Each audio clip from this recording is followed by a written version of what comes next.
afternoon, matinee edition of KFTV Knicks Weekly, episode 86, presented by Underdog Fantasy. On today's episode, the Orange and Blue go 3-1 on the week. We're going to recap the good, the bad, and the ugly, plus the CAA Klutch Sports rift. Could those fences have been mended? And what does that mean for the Knicks as they approach this Thursday's trade deadline? We're going to talk about that with Knicks insider Stefan Bondy of the New York Post. So salute to everybody in the chat, man. Hit that like button, hit the share button, and subscribe to the channel. CP the franchise, Alex Rotaros in the building.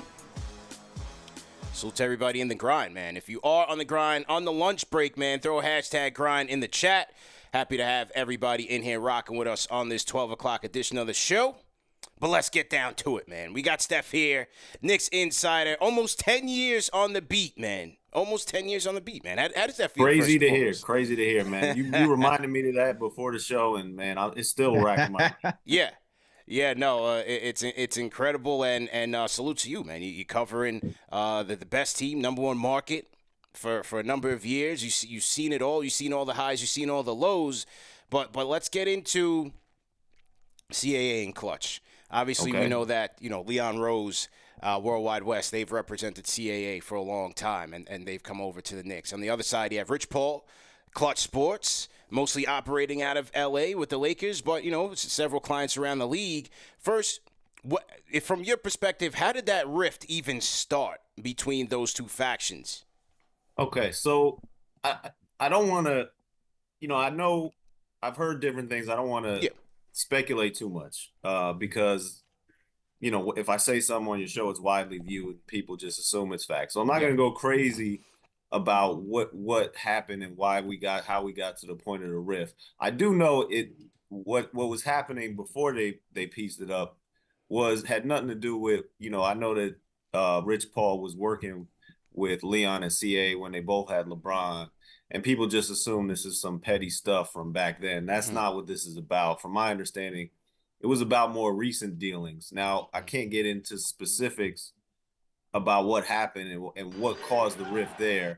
But if you just look at the facts, like you just look at Rich Paul's recent clients with the Knicks, when Leon Rose took over, he had Mitchell Robinson. Mitchell Robinson left Klutch soon after Leon took over. He had Jericho Sims. Jericho Sims left Klutch. He had Cam Reddish. Cam Reddish had a bad experience with the Knicks. And this is Cam's own words saying the reason why I thought I wasn't playing had nothing to do with basketball. It was politics. And then I'm missing one guy. Who am I missing? Nerlens? Nerlens Noel. He dropped Klutch after, while he was with the Knicks, and then he actually sued Rich Paul. So if you just look at that situation, maybe you could deduce something, but I'm not, I don't want to get into specifics there. Yeah, I mean, when you see all this stuff going on, now you have the resolution of Klutch and now the Knicks being able to work together prior to the trade deadline gives, fan base and ourselves just some ideas that who knows, maybe Dejounte Murray or Malcolm Brogdon could be on the way. Is that what you're taking from this entire situation? Yeah, I mean, I think it goes beyond. I think, first of all, I didn't, when people were saying, hey, bringing up the names Dejounte Murray, Malcolm Brogdon before the trade deadline, I was like, I don't see it happening unless they piece this up with Klutch, because I don't think you'd want to trade for a player in that situation. So I think you could take that away from it, but I think it goes beyond this trade deadline. Listen, Klutch is a huge agency.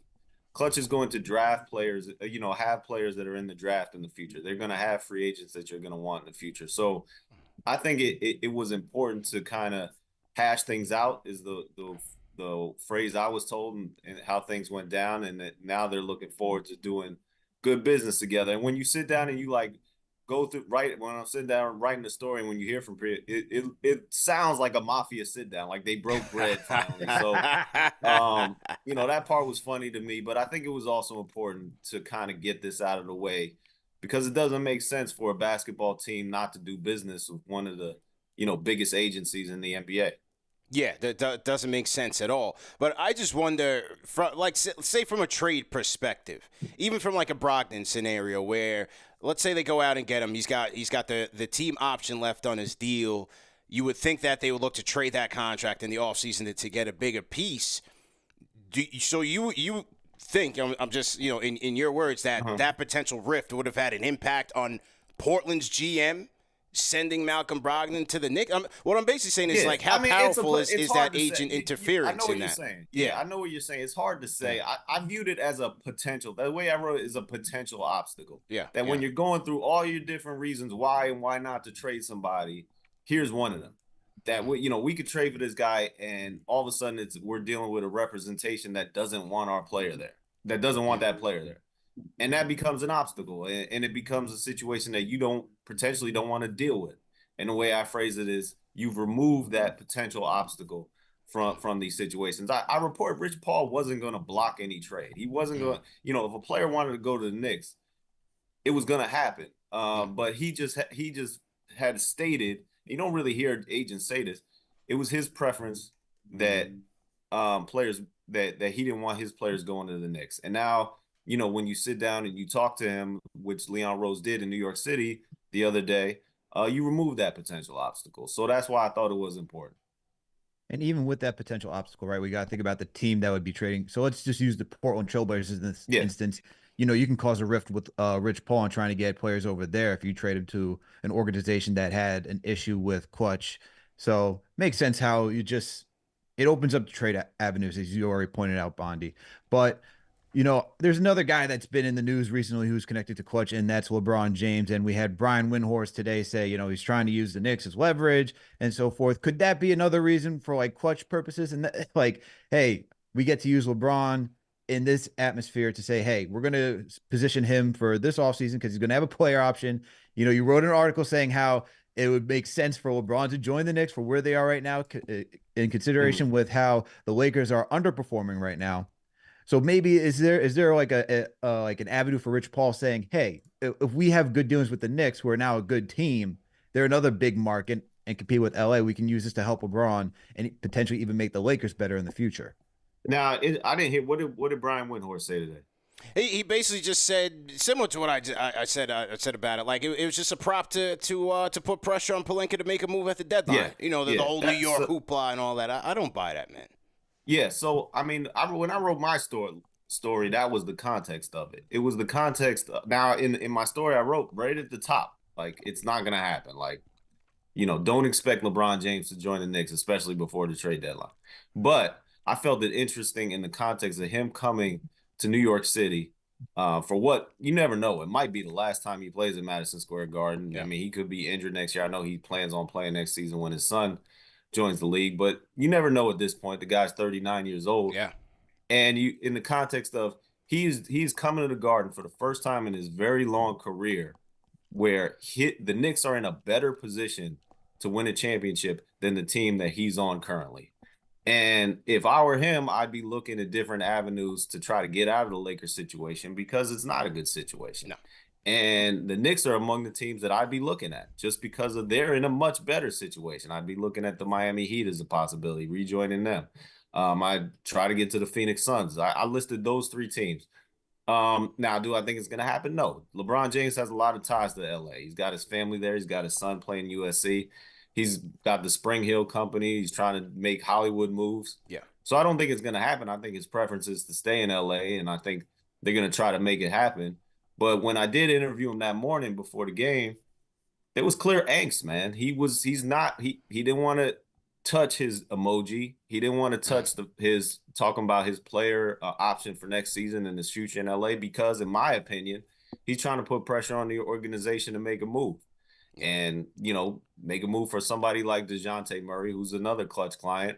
And like you said, that's how I viewed what's happening right now with around him. But I just found it interesting for him coming back in Madison Square Garden that the Knicks are in a better position than the team that he's currently on.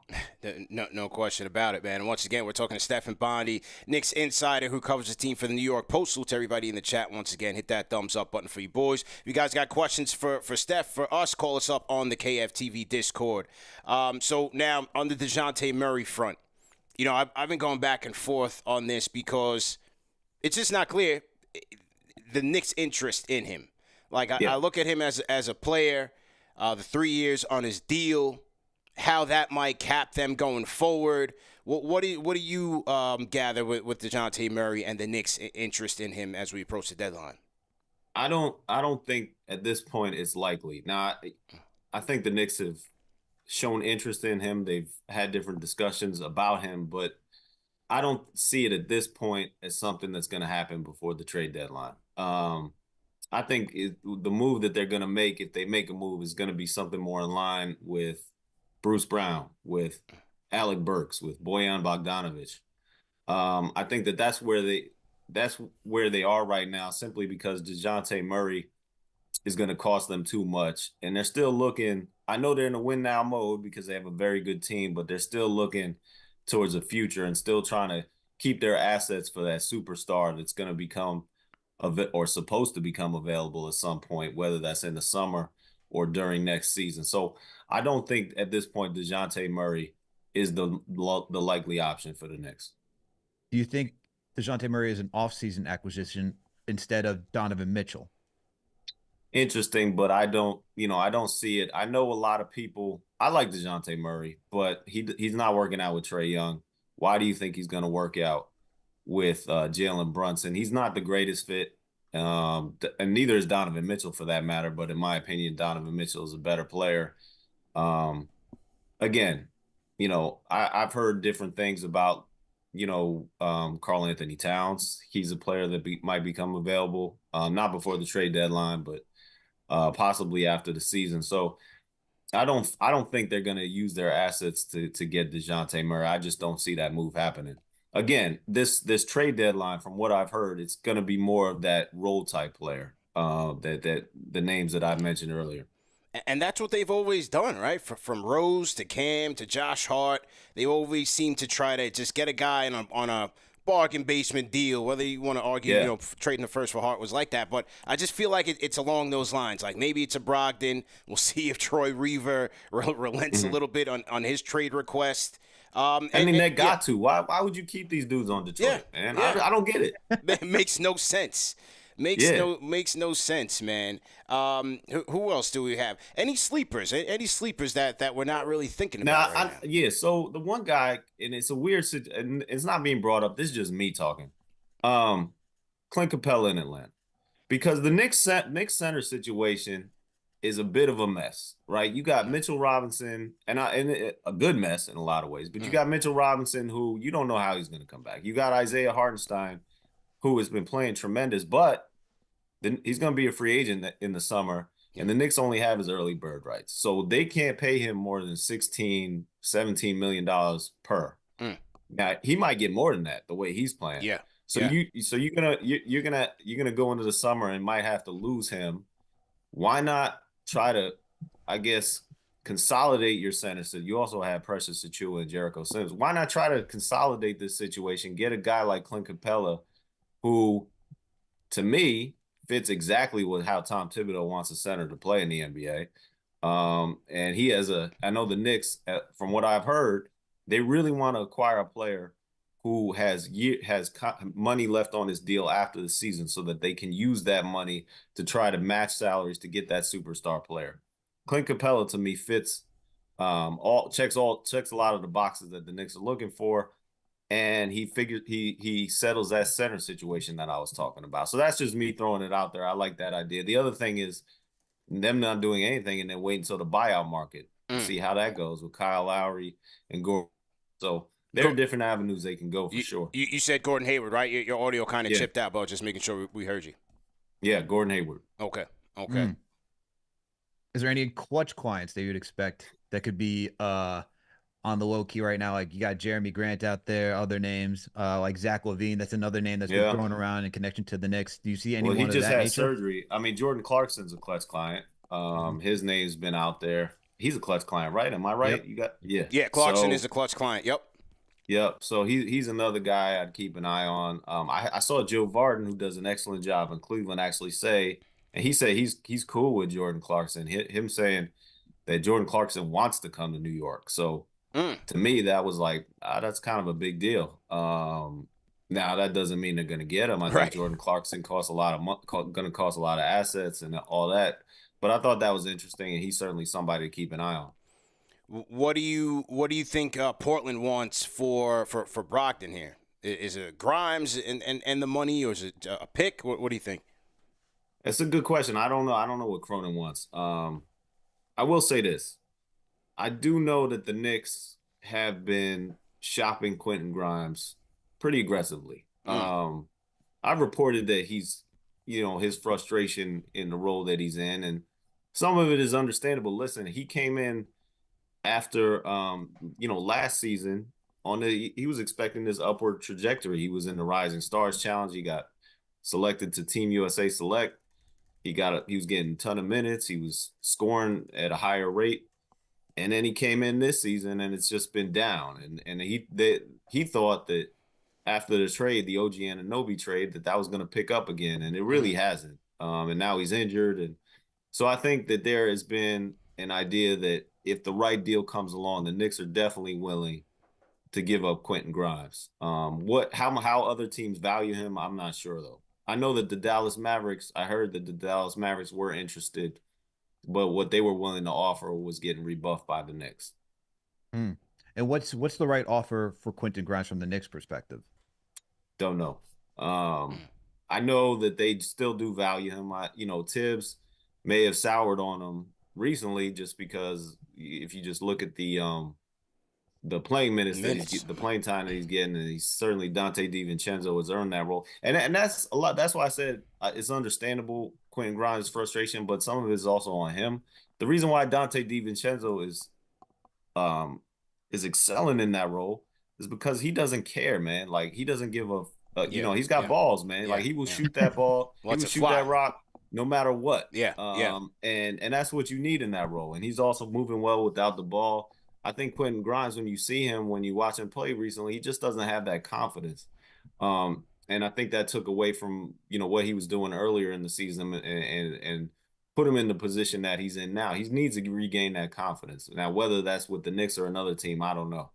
Yeah, that's certainly been a big factor with Grimes, even from last year, from spots in the season to the playoffs, just very indecisive. And I was hoping in year 3 he would start to kind of bring it all together, as you expect a lot of younger players to do, right? They always say, things start to slow down for these guys year 3, year 4. I was hoping the same for Grimes. So first, let's see if he gets back healthy, and then what the future will hold. How aggressive do you think they will be here at the deadline to get the bench upgrade? You have some in the fan base who are saying, look, stand pat. McBride's doing his thing, and the bench is fine.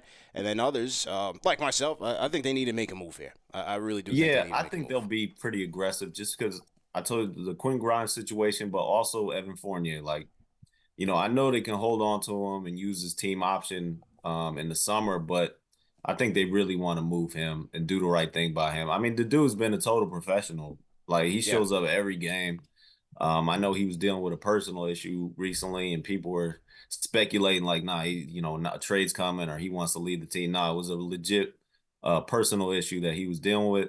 And so, I think the Knicks want to use his contract and try to make a move somehow. Now, listen, they're not gonna get so desperate that they do just anything and waste their assets. Because, like I said, Evan Fournier can still be used in the summer.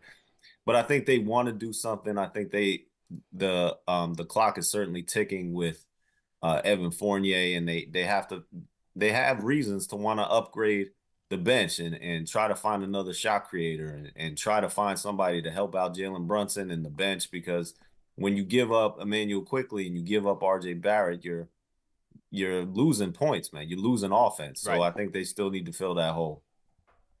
And with them is there any, you talk about upgrading the bench, but there's also been speculation that they're willing to stand pat too. And how much is that, like, how much of a voice is that in the organization right now? I mean, it's tough to say, I can't give something like that a percentage. But I think that they've always, I mean, as CP said, they've always been prudent. They've always tried to do things without,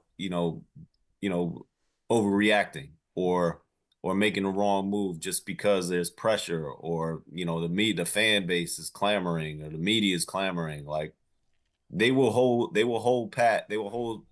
stand pat if the right deal isn't available to them. So, I know that there's chemistry issues. The chemistry is positive right now. You don't want to screw that up. I know that Tibbs has been a big proponent of that. Now, whether or not he wants to make a change and get somebody else in the rotation, I don't know, or how much of the voices, what the percentages of the voices saying, hey, do this and don't do this. I can't tell you that. Okay. And so I guess my last follow-up for that is it more so that because you mentioned how the Knicks are prudent with how they go handling trade deadlines, and they're not trying to be pressured by the fan base, the media, and so forth. But is there also just an internal belief that this bench unit is suffice as it is? Or is it more so that I guess that's the real question. Are they weighing the fact that we're okay standing packed because we believe in the talent that we have? Or is it more so that the cost to go get that upgrade is too expensive for our blood? I think they want the upgrade because they have the assets to do it. And as I mentioned, the Quentin Grimes situation, they would like to move him, and they see better fits out there. But, it really depends on how, what teams are willing to want and willing to give back. It's hard to say whether or not they feel like a move is necessary. I don't know, but I do know that there are people in the organization who have said, we are trying to make a move. We want to bolster the bench. We need another playmaker. And there are others who told me that they need another big. Now that doesn't mean that was before Precious Achiuwa started going off. Precious been balling, and they've been showing that they have a lot of confidence in him and how many minutes they've been playing. So I don't know if the philosophy with the big has changed, but I've had people in the organization say that they want another bench ball handler and creator for sure. Yeah, you need another guy. And as much as the fan base, we love to, not to say hype up because these guys are playing well, but I think we love to, overvalue some of these role players. And I just think in the grand scheme of things, in big spots, you need a little bit more experience there as they head into the playoffs. And look at it, man, with the Embiid news happening yesterday, Philly's coming back to the pack. You one game out of second with the Bucks. You don't know what's going on with Doc and those guys. Like, this could be a time where the Knicks could get, sneak into the Eastern Conference Finals if they try to shore things up a little bit and get healthy. Yeah, and I will say this about the Knicks fan base, man. You guys are crazy, like in a good way, because I'll be in the garden. It's like a month's worth of content, but months worth of people feeding me ideas. Like, we got to get Bruce Brown. I'm like, yeah. No, it's Bruce Brown, bro. Like you guys are crazy. We're not talking about world changers here, but it speaks to one, the passion of the fan base, that how much you guys, are invested in everything this team does, and number two, the franchise being in a good spot, you only need these like role players, these ancillary players that's who you're looking at, that's who you're going crazy about, that's who you're thinking can kind of change the trajectory of the team right now. I mean, that's an indication that they're in a great spot right now, and it's true. Yeah. And by the way, and part of the idea of getting this type of players to ease the burden on Jalen Brunson, right? But I'm done underestimating Jalen Brunson. Like, I'm not gonna sit here and I've said he can't do this, he can't do that. I'm done with that because he proves me wrong every time. So when people saying, he can't handle this kind of pressure, he can't play 40+ minutes with the defenses focusing in on him, eventually, they're gonna figure this out, and they're gonna be too focused on him. He's not gonna be able to do his thing. Maybe I think that, but I'm not going to say that anymore because he always proves me wrong. He's saved this whole thing for Leon, for Tibbs. Imagine where this wouldn't be if they didn't get Jalen Brunson. So save this whole thing, man. I mean, 30+ points in 9 out of the last 11 games, 20 times this year, 30+ or more, top 4 in the league in scoring. And, like you said, you can't count him out. I just worry, could we find a guy that could – allow Brunson to come in with 6 minutes left in the fourth rather than just like that 9-minute mark every time, because, you're going to need those Patrick Ewing ice bags that's somewhere in the back of MSG. It's in there. That big freezer with Patrick Ewing ice bag. You're going to need it for this guy if you don't get him some help, man. Yeah, no, I agree with you, man. But like I said, I'm not gonna say he can't do it. I Yeah. can't do it anymore because then he just proves me wrong, makes me look like a goddamn idiot. So I'm done. I'm done doubting this dude. I'm done saying he can't do this and can't do that. I'm done with it, man. By the way, as a fan, how do you? Because we're sitting there as writers watching this game, Yeah. and now they've been blowing teams out, and there's 4 minutes left, 3 minutes left, up by 20. Tibbs got the starters in, keeps them in. As a fan, how do you feel about the way that he handles the garbage time situation? Does it give you as much angst as it gives me watching this thing down the stretch? Like, yo, he's got to take these dudes out. It always has. The only one I didn't necessarily have an issue. I didn't have an issue with the Julius injury at that time because Spoelstra had the Heat starters in until the final minute. And with a 16-point lead, I mean, we just saw leads can get evaporated very fast. I didn't think the lead was insurmountable at that time. So I was all right with Julius being in there. But a lot of the Jalen minutes, yeah, definitely, man. When they're up big, you want to say him pull the trigger and get Malachi Flynn some minutes.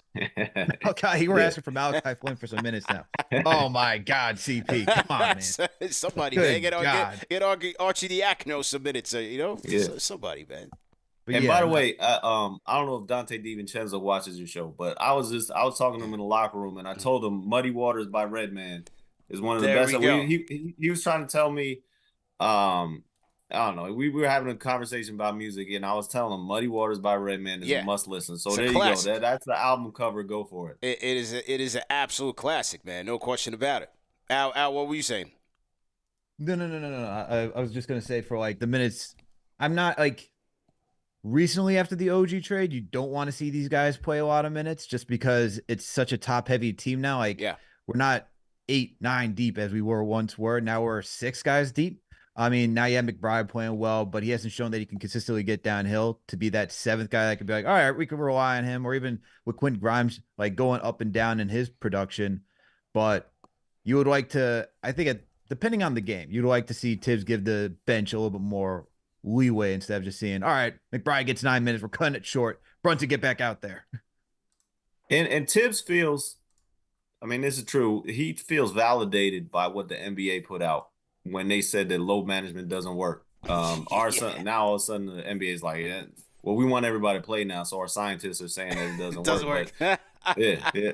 But Tibbs was like, see, I told you. Like, I've thought this the whole time, and now the scientists, the doctors are backing it up. So, he feels like, why should I limit guys' minutes when, it doesn't necessarily translate to less injuries?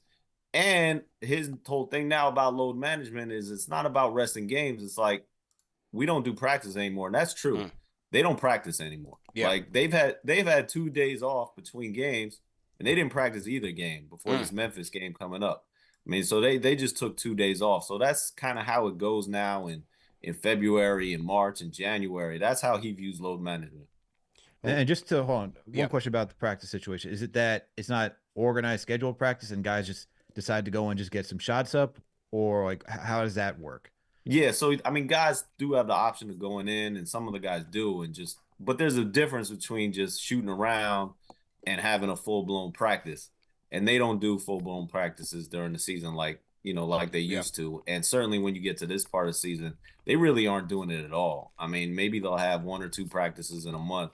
And this isn't just the Knicks. This is now like the NBA trend, is how they handle load management and practices and stuff like that.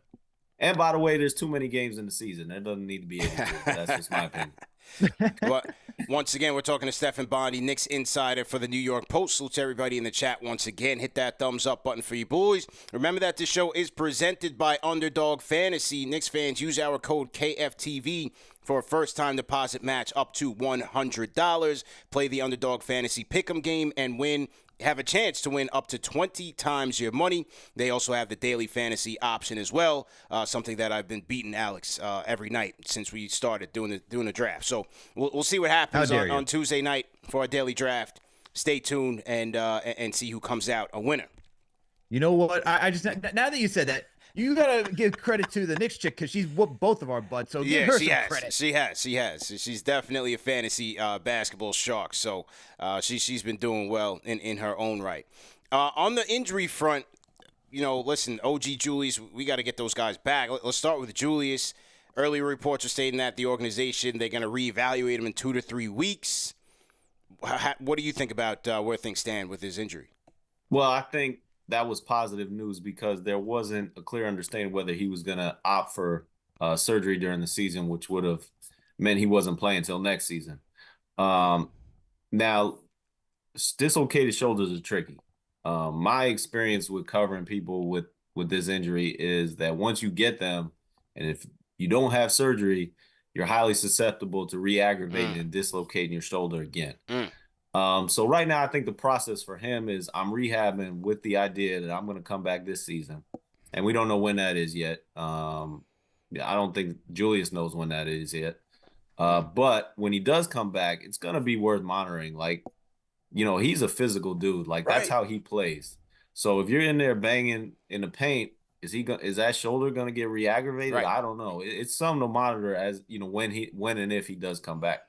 I wonder, like, does that change his approach? I mean, this last stretch where he's been killing, he's been attacking the basket, bully ball, driving to the hole, drawing contact, getting to the free throw line. That's what I wonder, like, when he comes back, does that take his aggressiveness away, almost like how the ankle did last offseason, last playoffs? That's a good call, man. And bully ball is a perfect way to characterize it. That's how he plays. That's how he's been playing all year. It's been what has worked out for him and why I think he's an all-star again. But when you have that shoulder, is he going to be worried about it to the point where he doesn't want to go bang down there with Bam Adebayo? He doesn't want to go bang down there with Giannis Antetokounmpo. So that's a good call. We don't know. But it's not just because Julius Randle comes back, that doesn't mean he's going to be Julius Randle that we saw before the injury. This is all true, but the good thing is that we have OG Anunoby, but that's another guy we got to talk about because the elbow inflammation. What's the insight they have on his injury? Well, you guys have been watching even before he sat out games. He was wearing that kinesio tape on that shooting elbow. So this is clearly something that had been bothering him before. And we were in Charlotte the day he sat out, and that was legitimate. Like, they thought he was going to play. It got to the point where he was just warming up and something happened. He didn't feel comfortable. And he said, I can't go. And now at the time it was like, well, if he was warming up with the intention to play, the injury can't be that bad. And he's going to be back very shortly. That's but what I now we're on 4 games and it's becoming more of a concern. The thing about me with OG, obviously he was a great acquisition. Obviously he fits the team exactly how they were constructed and how Tibbs wants to play. I mean, he's his Luol Deng. But if you look at his history, he doesn't play many games. He's not Julius Randle. He's not going to play 82 games in a season. When he gets injured, he's going to make sure that he's fully recovered before he steps back on the court. So in some ways, it doesn't surprise me that he's missed this many games. And in some ways, it's alarming because, like I said, in the very beginning, I thought it was just going to be 1 game because he was preparing to play that night. Yeah, I'm with you, man. When I saw him at shoot-around in the Charlotte game, I'm like, all right, if it's not this game, it's tomorrow night. And it wasn't the case. So certainly worth watching as the Knicks, 1 more week before the All-Star break. So let's see how they get through it. As you look at last week, they go 3-1 on the campaign. What were some of your key takeaways? Obviously, Brunson, the MVP type of week. But what are the takeaways that you have about this past week? Yeah, I mean, it was remarkable to see what Jalen Brunson did because they were missing so many players, and for him to put the team on the back the way that he did in that game when he got hit in the eye, man, that game was crazy. I had Mike Breen come up to me before the Lakers game, and he was like, that reminded me of Linsanity, just the environment. And I was like, yeah, you're right, because that was nuts. And I think that was the high of the season, to be honest. And then you were kind of anticipating some type of letdown because it was like, this is not sustainable to have this many injuries and for Jalen Brunson to carry it again. I'm doubting him again, and look, he proved me wrong a lot, but it wasn't sustainable for him to carry the team the way he did. And then the Lakers thing happened where they just missed shots, man. Like Isaiah Hartenstein was missing layups under the rim. I'm like, what is going on? And he even said after the game, like, I couldn't, for some crazy reason, I couldn't catch the ball. Like, it just didn't make any sense. So the Knicks were able to kind of sweep that under the rug a little bit. That's what their mindset of that game was like. We just weren't making shots. We played terribly. It wasn't necessarily what the Lakers were doing. It was we were just played a bad game. So I think they're going to bounce back against Memphis because Memphis stinks. And then we'll see what happens moving forward after that. Yeah, absolutely. I mean, you look at them going how they did. They went 3-1 on the week, which CP I predicted right, by the way. Yeah, you decided to be a pessimist this week. Yeah, I did. Say what? I said 1-3. I said 1-3. There you go. Go. Look at that, man. Just have a little faith in your team. Have a little faith. I said what teams you had? What teams you had them losing to? I thought they were going to lose. I thought that. Well, first and foremost, I didn't realize that Halliburton was on an innings restriction. All right, let's be clear. If Halliburton plays that game, they probably don't win that. They were down by 15 points. How to dare the second you once string again? Of the Pacers. That was what you're doing. So let's just keep it a bean here. I thought they could have lost a tough one to a scrappy Jazz team. Pacers with Halliburton at full strength, and the Lakers, which they did lose to the Lakers. So I had them at 1-3. All right. Halliburton was a wild card, man. You doubting Jalen Brunson like me too, I guess. He shows us, he proves us wrong every time. Man. When I see Precious Achiuwa taking corner threes, I'm like, yeah, this is not sustainable, man. That's a good point, man. Who thought Precious Achiuwa would be playing 46 minutes? Right. So, hey, there it is, man. Tibbs. Tibbs all right. Yeah. But no, I think the biggest takeaway from this week is like how deep this team is with talent. And the other thing is like you knew Bondy, to your point, like you knew a letdown game was coming, especially how they shot so poorly against the Pacers. Like they couldn't do that again and then win another one. That's just too difficult to do. Do you see this as a deep team as well, based on how they're able to continue on with Julius Randle going down without OG Anunoby? I mean, deep. It's hard to say. I know I don't see them as a deep team, but I don't think it matters that much because in the playoffs, Tibbs is going to have an 8-man rotation. So you need two things. You need health, which right now they don't have, and you need 3 bench players who Tibbs trusts. And if they trade Quentin Grimes, I'm wondering who that third guy is going to be. And I think that is the question that's going to be addressed at the trade deadline. And I'm gonna be looking at Robert Randolph's Twitter page to find out who they're going. Sergeant Sources, who's probably tapping in right now, ready to send a cryptic tweet out. Yeah, he's ready to take his shots, man. So shout out to Sergeant Sources.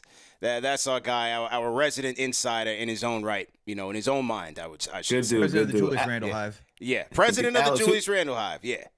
Yeah. Alex, you think they're a deep team? I mean, how would you define that?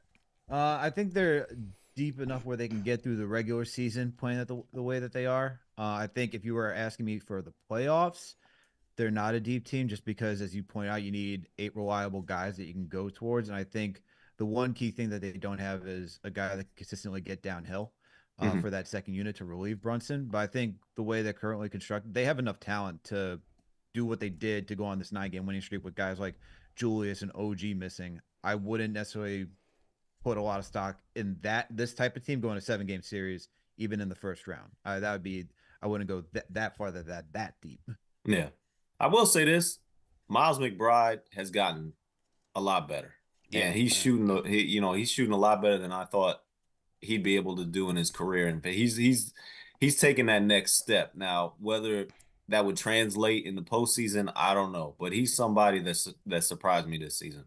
And that suddenly that $13 million deal looks great. Yeah, that he just signed. Looks really good, man. How about the Big Ragu, man? Big Ragu's been stepping it up as a starting 2 guard since really being installed as a starter, but especially without Jalen and without Julius and OG.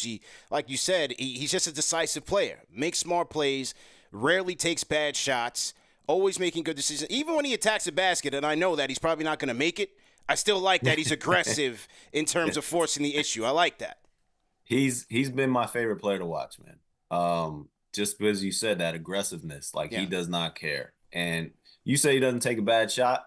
That's partly because he never sees a bad shot. Like I've seen him jack a lot of stuff up well beyond the 3-point line.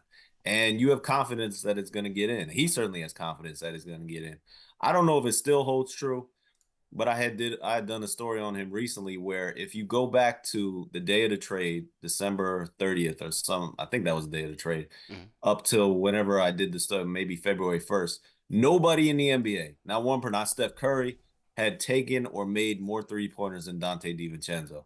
And Mm. I don't think that's changed just because in the last game he took a ton also. So I mean, if you look at that, that's exactly what they need and want from that role, and he's been great in it, man. And like I said, he's been my favorite player to watch because of the way he cuts and the way he attacks the rim too. I think he's been a perfect fit. And another, give Leon Rose props. That's been another good signing.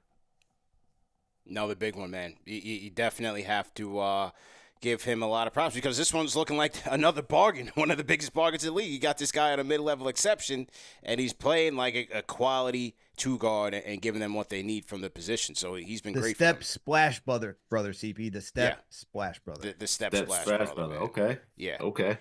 The one thing, though, I think is very interesting is the fans' love-hate relationship with Josh Hart. Because... Again, when you think about cardiac Knicks, he's right there with them because on his great days when he's getting out in transition and he's high octane, forcing the issue at the rim, putting pressure on the rim, he's great. At times when he's out there knocking down his threes, solid. But a lot of times, if you get him stuck in that half court, it becomes a little bit dicey. And now without your other shot creators and playmakers in Julius and OG, it can be tough. And I think that's why the turnovers are going up a little bit. He's not as confident there. It's dicey, man. Dicey. Yeah, I feel you, but that's who I don't know what Knicks fans expected. That's who he's been his whole career. And for him, to shoot the way that he shot right after the trade last season, I mean, that wasn't sustainable. No. That was crazy. I mean, he was over 50% or something. Yeah. And so, I knew that was always going to come back down to earth. He's playing a role that is, he's not made for in a lot of ways. You mentioned the half court offense. That's not his game. He's a transition player. He's not that confident in his 3-point shot because it doesn't fall all the time. And teams are just going to leave him open. They're going to let him take it. Yeah. And I understand the frustration, but in every other area, that dude's been great. He's been filling a role that the Knicks acquired him to do. So I understand the frustration, but also I don't know what to expect. I don't know what you should be expecting. You know what I mean? Which is why in a game like the Lakers, or some fans are like, well, why didn't he put McBride? I mean, Hart is one of Tibbs' most trusted. With quickly gone, he's probably his most trusted reserve right now. Definitely. So that's why you see him in crunch time, and he's playing that role as like the biggest small guard that they have that can do a little bit of everything, including rebounding, which is key for them. CP, let's keep it a buck, man. Hart's been Tibbs' most trusted guy as soon as he stepped on the court within a Knicks uniform. Bro, he closed every game. Tibbs probably invites this guy for dinner on a nightly basis and calls him his son, all right? From game one against Utah, man, he's closed every game, bro. Every game.